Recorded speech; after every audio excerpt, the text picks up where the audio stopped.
Oh, hello.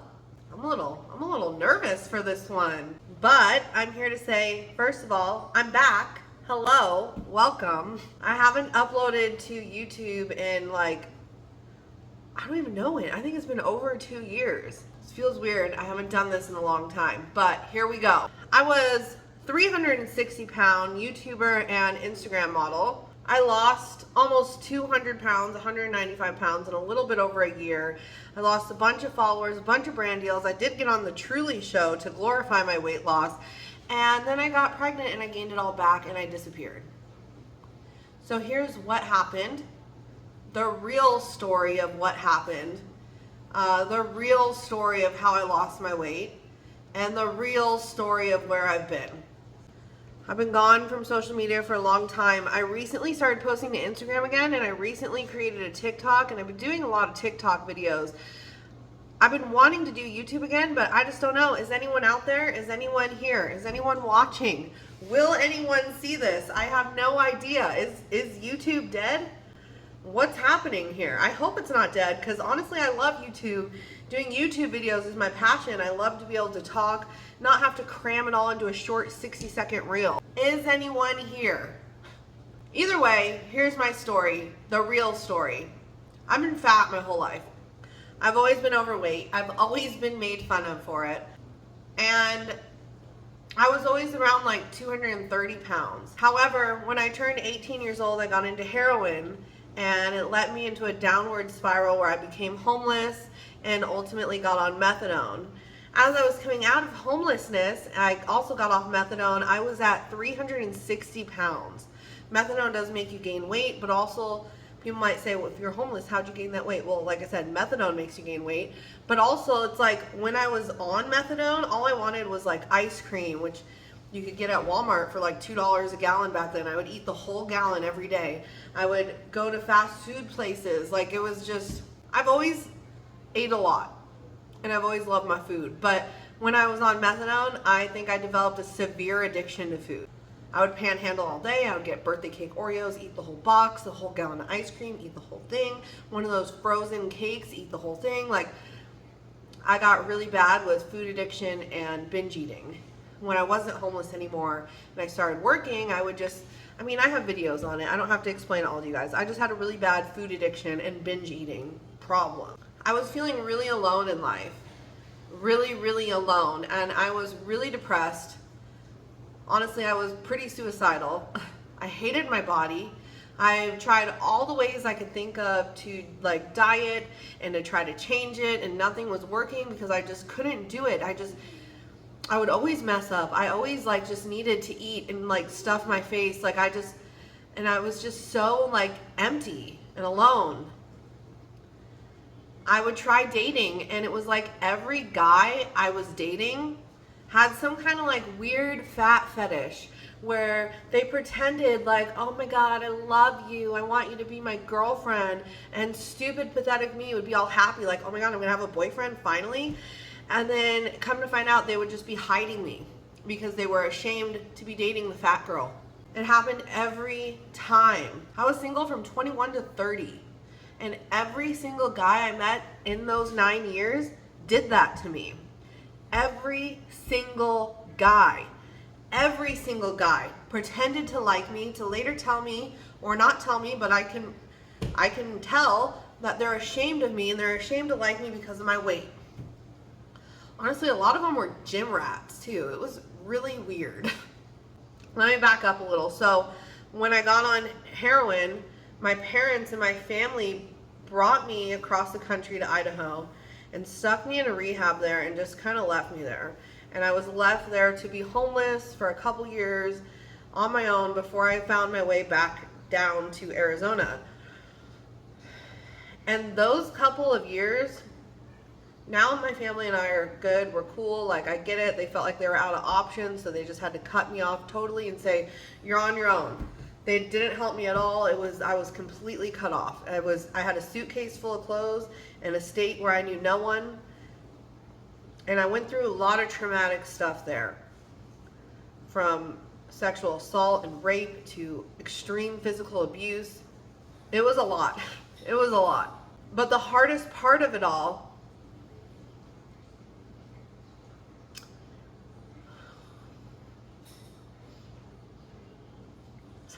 crying. I don't know why I'm crying. The hardest part of it all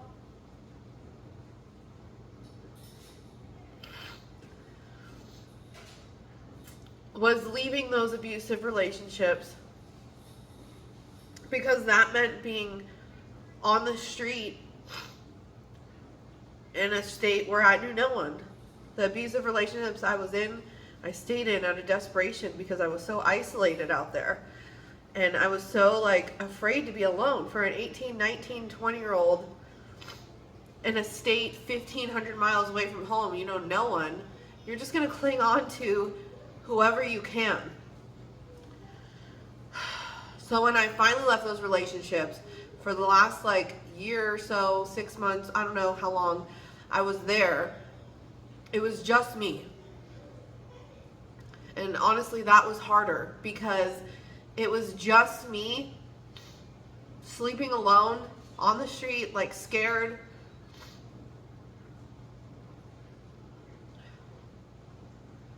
I managed to get a car because after a while, it took a long time, because I had like a $6,000 settlement from being injured when I was in second grade that came through. I like fell in the back of a pickup truck and my parents sued them, and when I turned like 19 or something, I got $6,000, something like that. I don't even really remember now, but I got $6,000, I bought a car, and then it was just me alone, sleeping in a car, in the snow, and it was just watching all these families together. Like I was literally like in the movies when you see someone who's alone. I don't know, the scene seems to happen in a lot of movies. So there's someone who's alone and they go and they are like looking through the window of a house on like Christmas, and they're just watching like this happy family eating dinner. That was me for a long time. Just out on the streets, like left, forgotten, watching all these happy families doing holiday stuff or whatever. It was for like a summer and a winter. So, I don't know. It was just hard. And that instilled it in me, I think, to have this extreme fear of abandonment and extreme fear of being alone. And it instilled it in me to want nothing more than a family. A family like of my own that never leaves me, that none of that ever happens to. I did not expect to be crying at this.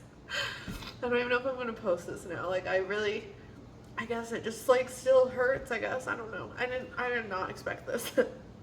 Anyway, so I come back to Arizona, and that's when like this never ending like series of men who pretend they want me, and I get so excited because like I said, all I wanted is a man who wants to like marry me and have a family, and then I come to find out that they are just using me for sex, and that they're actually ashamed of me because of my size. And it was always because of my size. It made me, by the time I was like 28, 29 and getting out of homelessness, I think I was 27 actually when I got, no, I was 26 when I got out of homelessness and started working. And actually that's when I got off methadone. I'm like struggling to remember it all even, but I just dove into working. I was like, you know what, if I can't have a family and I can't be that girl that a guy wants to like marry and take care of, and if I'm gonna be alone, then I'm gonna be a boss bitch, and I'm gonna work towards like building my own career and being independent and all this stuff. But on the inside, I was dying. I was so depressed. I was so suicidal, and it was all because of my weight. It was all because of my weight, because all these men made me believe that I would never be that girl. I would never be that like stay-at-home mom, husband loves me, he's like taking care of me because he's so truly in love with me. I would never have that family if I was fat. That is the only theme. That is the only explanation. That is the only thing. That is what happened. I could name literally like 12 guys in that span, and every single guy, same thing. Anyway, so then when I was like 28, 29, I tried turning it into a positive thing. And that's when I tried plus size modeling and just faking it till I make it. Trying to love myself and just power through it and just think, no, like someone has to love me. I just have to love myself. I'm going to power through this. I'm going to fake it till I make it. And I went on Instagram and YouTube. On YouTube, I haven't done too well, but on Instagram, I got like 200,000 followers. I got a bunch of brand deals. I was doing multiple photo shoots a week. It was going great. I felt better. I felt more confident, but there was still that never ceasing feeling inside of me of, okay, well, you might be good enough for strangers on the internet and for brands, but you will never find that true love because of how fat you are. When I was 30, I dated one last guy. He went all out, in my opinion. He might have a different story, but I think he went all out. He introduced me to his grandparents, his kids, Thanksgiving at his house, all this stuff to make me think that we were gonna be in a relationship and this was like the real thing. But then when it came down to it, I found out he was sleeping with other women.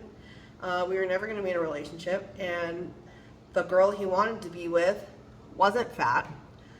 But all the women he was sleeping with and sneaking around with, we were all big. We were all plus size. We were all fat. That I know of, I think there was like 5 or 6 of us.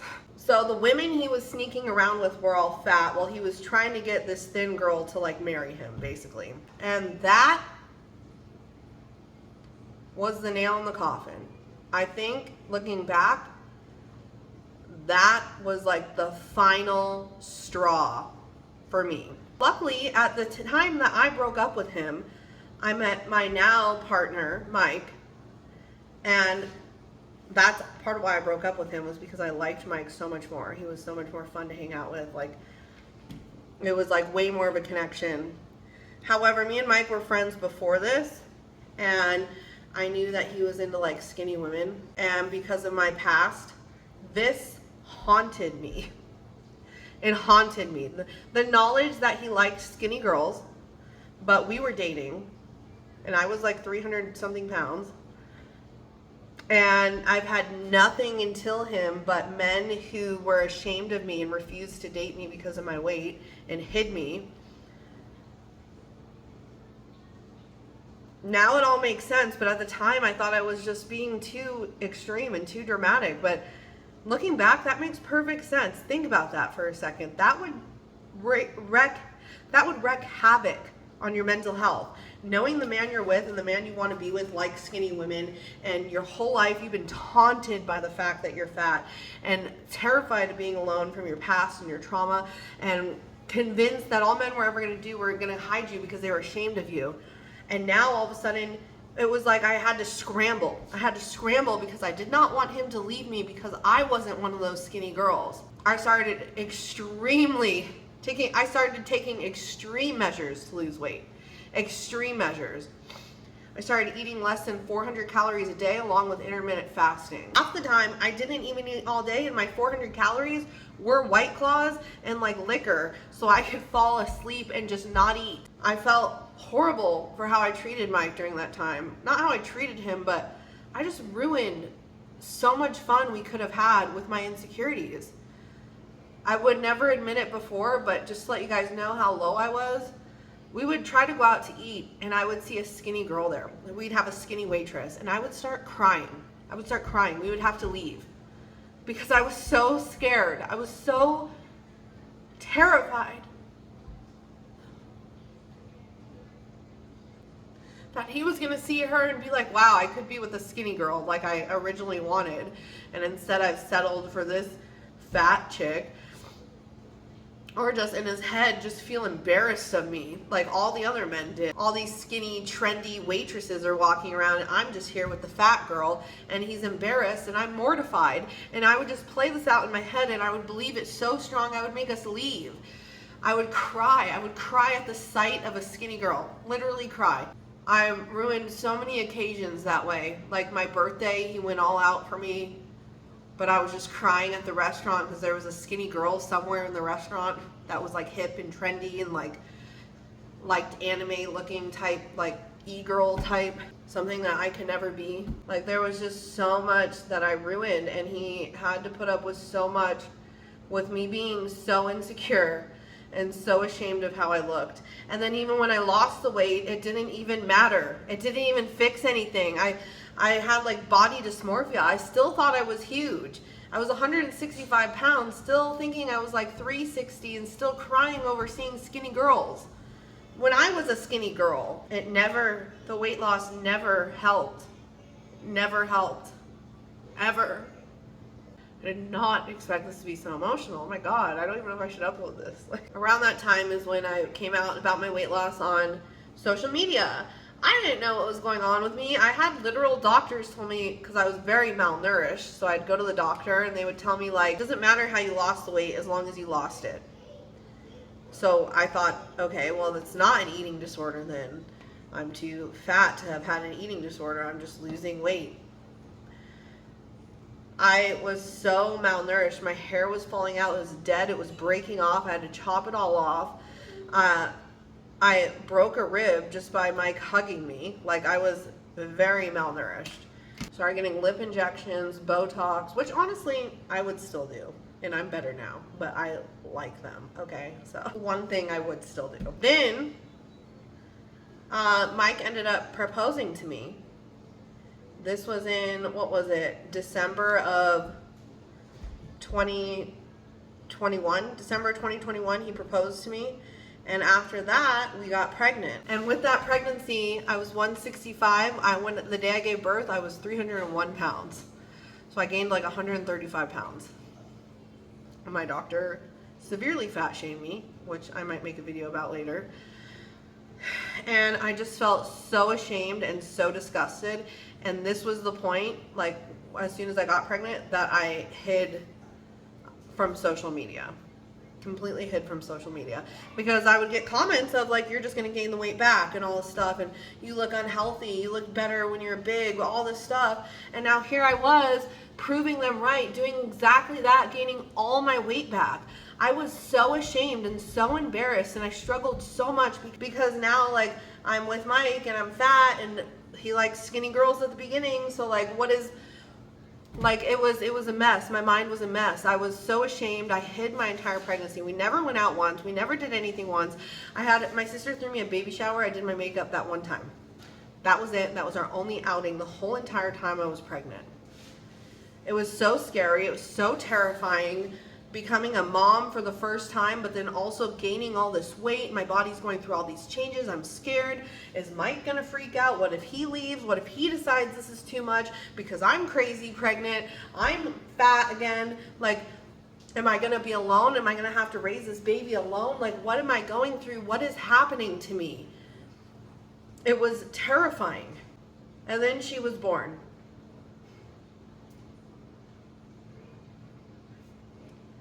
And in that instant, it was just like release and relief. All these worries, all this anxiety, all this buildup, gone. And it was still scary at first. For the first few months, it was still scary. Me and Mike had stuff to work through. But God, it was so much better. I could feel everything calming down. But it still took time to adjust to being a new mom. All that still took time. It was still hard. So I was still gone from social media. But I was slowly getting better, and Mike always telling me how beautiful I was, and seeing that he was still attracted to me, and he almost seemed to love me more. It was so healing.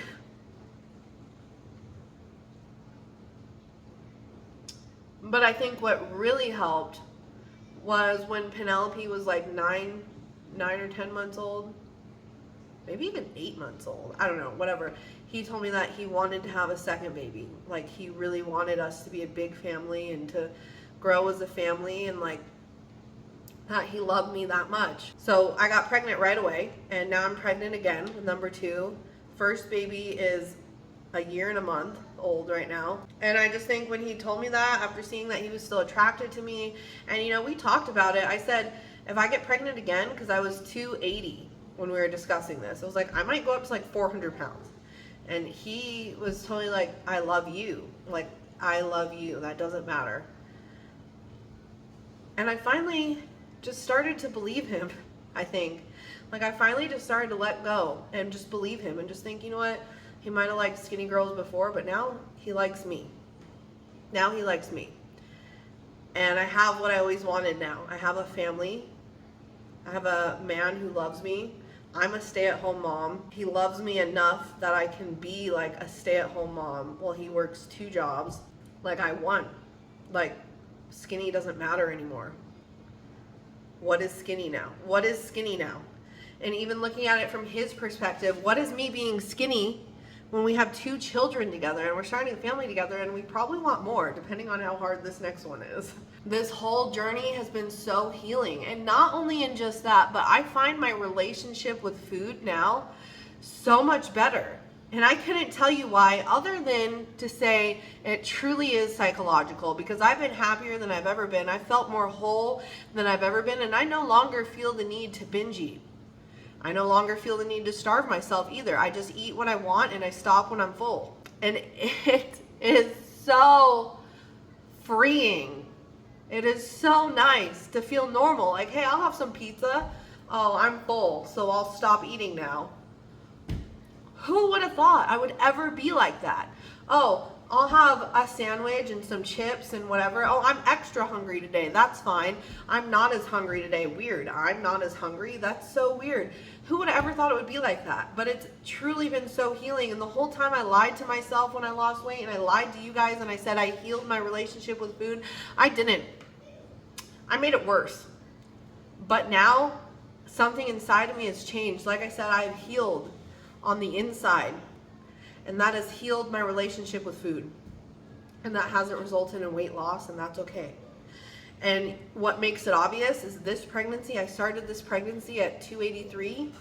I'm about to be 19 weeks. I think tomorrow I'm 19 weeks, and I'm 280.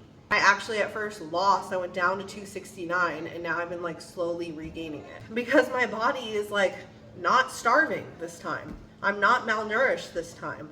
And I've always wanted to come back to YouTube, and I've always wanted to come back to social media and like really tell my story. And now more than ever, I really want to be body positive about pregnant women too, because what made it worse the whole time I was pregnant was watching all these skinny like Instagram model pregnant women with their like perfectly hard bellies, but they're all skinny, but they're in their like non-maternity clothes, like going out for like lunch and brunch and girls night, and they have their hair and their makeup all done somehow at like 39 weeks, and they're in like heels. Like, that's not me.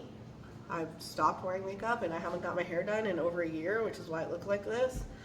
And that's fine, because this is real. This is realistic, and I want to be real, and I want to show other real pregnant women, plus size, whatever, that there are us out here.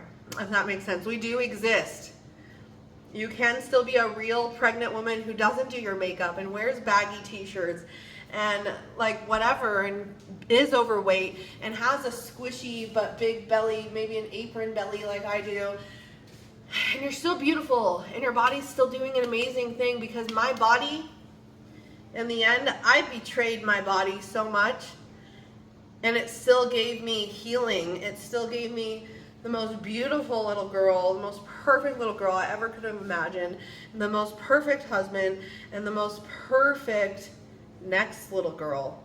Why would I ever shame it or betray it again over the size of it or the number on a scale? And I'm not saying life is perfect now. I still struggle with anxiety. I had a lot of postpartum anxiety. Like, you know, there are little bumps in the road, but it is so much better. Like, I finally found my healing. Finally. I finally am at peace. So I'm back, basically. And that's where I've been. That's what I've gone through. If anyone cares, if anyone is out here watching this, if YouTube isn't dead, which I think it is, and my YouTube wasn't really popping to begin with, so I'm going to keep making content. I don't know how many YouTube videos I'll really upload. I'm going to try to keep uploading them. The thing that makes it hard is like I'm uploading to TikTok and Instagram Reels a lot, and you film those vertical, whereas like these you have to film horizontal. So I can't just like film them all at the same time. I have to film them separately, which makes it a little bit harder. But I'm going to try to keep up with my YouTube at least once a week. We'll see how that goes. And hopefully there's some people out there watching. And hopefully you can relate, And hopefully I can give you a little bit of hope and a little bit of feeling at peace, and like stop worrying about your weight. And also know that if you are on a journey to try to lose weight, you're never going to get anywhere unless you heal from within first. Because really, us as fat people, we know how to lose weight. We know how. We're not dumb. The issue is what's in here. What drives us to eat. And I always thought that was so cliche and so dumb, but I'm like living proof that it isn't. I mean, I'm fat again now, but I'm not 360. I'm 280 and I'm 19 weeks pregnant. So that's not too bad, okay? And I'm happy and I'm at peace, and I still get insecure sometimes, but I don't make us leave anymore. Anyway, I'm just gonna keep going, so I'm just gonna end this. Thanks for watching. If you did watch, please subscribe to my channel. And I don't know, let me know your thoughts, I guess. It feels good to finally be honest with everyone and myself. If I post this, again, I might not, because I didn't think it would be emotional. So, all right, I never knew how to end videos, and I don't know how to now, so bye.